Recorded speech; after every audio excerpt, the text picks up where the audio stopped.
Good afternoon, this is Schweitzer, and we're going to run through what I would refer to as our first intermolecular forces video in states of matter. This is a review of the bonding chapter, so you will find that this is more of a gloss over of the reasons and less about content, about why things happen, and more using it in this chapter. So I'm not going to spend a ton of time going over why London dispersion forces work. We'll just look at the main highlighted pieces that you pretty much got to use and know and highlight. So anything we talk about here, if utilized on an AP test, would want to be discussed. Okay, so for a particular content question. All right, so first things, most of this will be review, although I would say this first part, maybe not.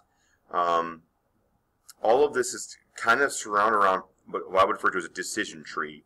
What's the first thing you think about when you see something, okay? And you may not even realize it, but the type of solid probably is the first thing that should cross your mind. Is this thing going to be ionic?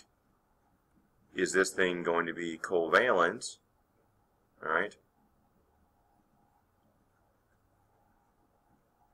Or is this thing going to be something else, which is called a network covalent? Network covalent. And I guess if you wanted to, you could stick, metallic on there. Okay, metallic. Either way, few things that I might just highlight about what's the main difference between these. Well, this one forms molecules, and therefore gets the idea of intermolecular forces. And when you melt something here, one of the more common questions we have is when you melt something, what breaks? This is really important and something that will be constantly coming up in this section. What breaks determines the temperature that it breaks at. So when strong things break, it requires a really high temperature. And when weak things break, well then, this is a very low temperature. And these things have things we might expect to be gases or liquids, whereas these things here we would expect to be, solids, and with high melting points. So this idea of what breaks when something melts is critical. So in the idea of an ionic compound and a metallic crystal and a network covalent crystal, all of these guys, okay, are bulk crystals. And you'll find that none of those really would be present as gases. They can, but the temperatures would be super high. All right, so what breaks? So what do we know about a network covalent? First of all, it's a bulk crystal. Okay, held together by covalent bonds. What breaks when you melt this thing? Well, a covalent bond breaks. And because this thing is really, in a sense, I would say our strongest bond, okay, is the strongest attraction. Therefore, it would yield the highest melting points. This is probably one of the most common questions that kids ask me. How do you recognize a covalent bond when you see one? Well, first of all, there's a couple of ways that they could show it to you. They don't expect you to memorize the fact that there's only 3, 4, 5 different types of these. But if they gave you data, let's say melting points, I would expect if substance X and substance Y, if substance X has a melting point that's like 4,000 degrees and substance Y has a melting point that's 400 degrees, which of these is likely to be a network covalent? And that's going to be that one. So data that's indicating a super high melting point would be an indication, again not guaranteed, but indication that this is a network covalent. All of them have super high temperatures. Another one would be example of, let's say, just a bulk crystal. If they're giving you a model showing interconnecting of covalent bonds, that's another indication. Now, aside from an AP test, I might note that carbon as a diamond is maybe the most common example, but silicon dioxide is another one. Silicon carbide is another one. And I mean, if you ask me, this is the three that I know. That's it. So there aren't that many of them. But again, there you go. Ionic compounds, again, review. What are the factors that affect an ionic compound, melting point wise? What breaks when an ionic compound is melted? So, what are the factors? Okay. And how would you characterize the melting point of an ionic compound? Very large. Okay. They can be several hundred degrees. There are some examples where it's 300-400 degrees, but there's lots of examples where it's 3,000 degrees, 3,000 to 300. Okay. But typically speaking, pretty high. So relatively high melting points. They would be solid for that reason at room temperature. What's broken when melted? An ionic compound, ionic bond. This is obviously a form of Coulombic attraction, but everything is Coulombic attraction. So we want to make sure we mention it as ionic. What are the two factors we consider when looking at melting points? It's all based off Coulomb's law, so make sure you know this, literally like you know your middle name. Size of charge and internuclear distance. Now, whenever we're explaining this, we never just say, why is X have a larger melting point than Y? Oh, larger charge. We don't say that. We always answer things in terms of Coulombic attraction. Why does calcium oxide have a higher melting point than sodium oxide? Well, larger charge. No, we don't say that. We say that we have larger charges producing an increased amount of Coulombic attraction, causing the bonds to be stronger bonds, which therefore requires a larger temperature to break that bond than it would for corresponding NaO, which has lower charges and therefore lower Coulombic attraction and therefore lower bond strength. One thing we do sometimes call this bond here is, or the more energy involved to break that bond, is the lattice energy. I think that's lattice energy. Lattice energy in this guy would be larger than this one. Again, for Coulombic reasons, lattice. Looks like only time I know the word lattice is like you get lattice at the home improvement store where you get a sheet of wood that's crossed over and you could lay it against your house and have a vine crawl up over it. Okay, that's lattice, but they're saying this is kind of like a lattice. Alright, molecular substances. What breaks when a molecular substance, covalent molecular breaks? Alright, well, first of all, melting points would be characterized as being lower. Lower, and they would vary, obviously, but lower. You could have both a solid, a liquid, and a gas present because of this. What bonds are broken? Intermolecular forces are broken, so the molecule stays intact. When you melt ice as a solid, what breaks when you go from H2O to a liquid? Alright, so that's your intermolecular forces, and more specifically you could say London dispersion forces, and even more importantly, hydrogen bonding. Technically, both of them would be disrupted. Okay. What are the factors affecting the melting point of an ionic compound? And apparently that's left over from the previous slide. You could say what factors are affecting a covalent compound. Well, really, this is a much more complicated question, right? This requires a whole series of decisions that you're going to separate London dispersion forces from dipole attractions to hydrogen bonding. This is a top big idea. So I'm not going to just say there's one or two of them. It's going to happen. So types of intermolecular forces, make sure you're aware. These ones I just mentioned. LDF is one way you can describe that.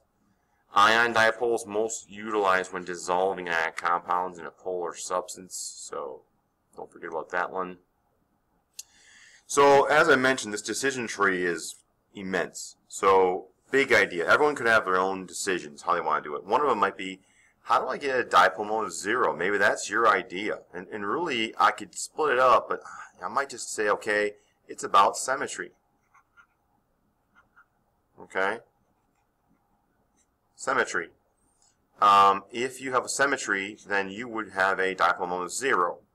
Right? Where something's bonded to something else, it's matching, so there's no difference. Another way would be, okay, basically electronegativity equaling 0. But of course, if you have electronegativity equaling 0, then of course you are symmetry. When I look at AP rubrics, they only really ever mention symmetry when in this factor. So I would maybe suggest that you stick with really symmetry. This is also a factor sharing equally, so we could have what we call a pure covalent bond. Okay, there we go. To get an actual dipole moment of 0, we need. Keep in mind that if you have a dipole moment of 0, one of the main reasons this might be our big thought process, because then you are shuffled to just London dispersion forces. That's it. London dispersion forces. Off the top of your head, what do you want to know about London dispersion forces? Really, everything has, okay, present in all substances. It's important for the style of questions they ask in AP questions. What else do we want to know? It's nonpolar. This is going to have factors affecting solubility. I can't stress that enough. As we move towards liquids, you'll see this. You'd expect these things to dissolve in nonpolar solvents, not polar solvents. What else we got? So the factors affecting it would be long chains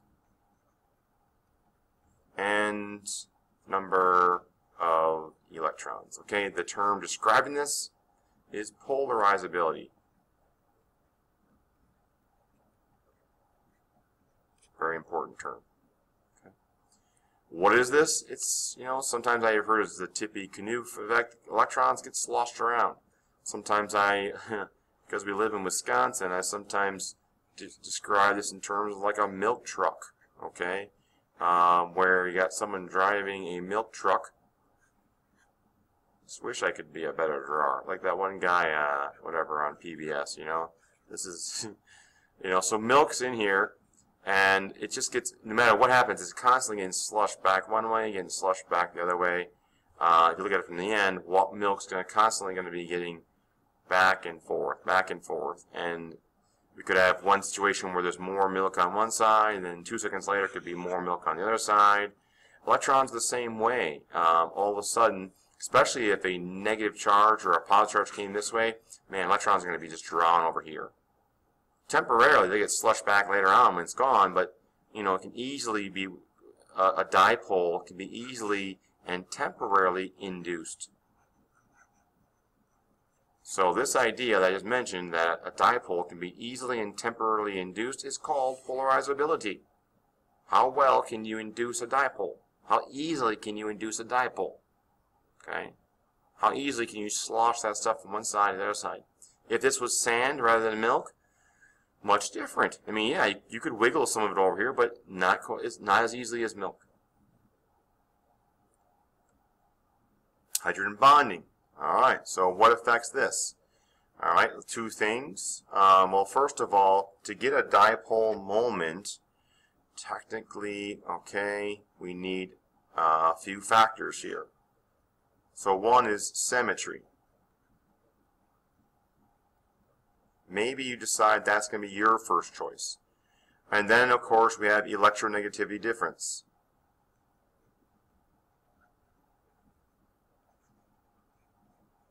Okay. To me, it's a 1A, 1B. I typically look at it this way first, because in my experience, and as you move on, organic chemistry, small dipole attractions, and you'll find in AP questions, small dipole attractions are not playing a role. Although sadly they have questions on there where they want you to identify, oh yeah, there's a small dipole, but it's having no effect, so who cares? So when you move into organic chemistry, really the idea is not so much do we have a dipole, okay, but do we have a significant dipole that's going to cause effects? And that would be like hydrogen bonding or just some significant dipole attraction. Okay? And we've done all of these discussions about how we calculate this, but essentially we want electronegativity difference. That's going to involve like a nitrogen, an oxygen, or a fluorine bound to some other atom, which is going to cause a significant dipole. Of course, they're going to do this on AP tests, where they're going to show you data where they have substance X, substance Y, okay, and they're going to have like a dipole moments on here. They're going to have, let's say, like a polarizability, and they're going to have variable numbers on here describing it, and they're going to want you to understand that this is present, but is it significant? And you would need to describe in your answer that, oh yeah, this thing has a significant dipole, which is causing this hydrogen bonding to play a role. Or, yeah, it has this, but really the main factor affecting it is going to be London dispersion forces, because this is not significant. Okay? Or it's got no dipole moment there because it's symmetrical, and therefore, again, we're going to London dispersion forces. That idea and how you figure it out, how you want to think about this, is what's everything here. Okay, so again, we'll review that. In this situation, are we significant? I don't know if I want to spend a ton of time on here. Okay, well, just what's the difference between these two? When this substance here is a hydrogen, that's hydrogen bonding. And one of the main, oh man, this is a big misconception. Hydrogen bonding. This is a highly electronegative atom. This is hydrogen. And is this a hydrogen bond? And I'll get, at least 30% of kids who just drag, oh yeah, that's a hydrogen bond. No, that's not a hydrogen bond. Okay, what is a hydrogen bond? You would need two of them, X and Y, all right?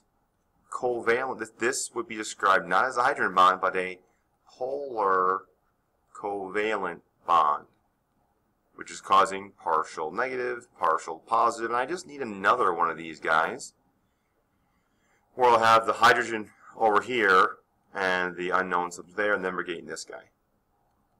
Okay? Make sure you do not we use dots on this guy, not a full dash, because that full dash would be a covalent bond. Alright. Decision trees. Is your decision tree different? I don't. You need to decide that. Symmetry, of course, I could move this up to other spots here, but when your decision tree, make sure you understand the idea that difference between electron domains and molecular shapes. Okay. Keep in mind, these shapes start symmetrical. Why is that? Because the electron domains are always in a symmetrical way. The domains are always moving with Vesper to be in a symmetrical shape. So that's a shortcut that we want to always kind of take into our wheelhouse here. Which of these substances is closest to the normal boiling point of argon? Okay, good decision tree. What's happening here? Well, because argon, we're just only going to have, again, you should be trying this on your own, pause it, London dispersion forces. And therefore, what are the factors that affect London dispersion forces? This is going to be number of electrons. We don't have any chains here. So therefore, this guy has a similar number of electrons as fluorine. So we expect to have similar boiling points. Okay.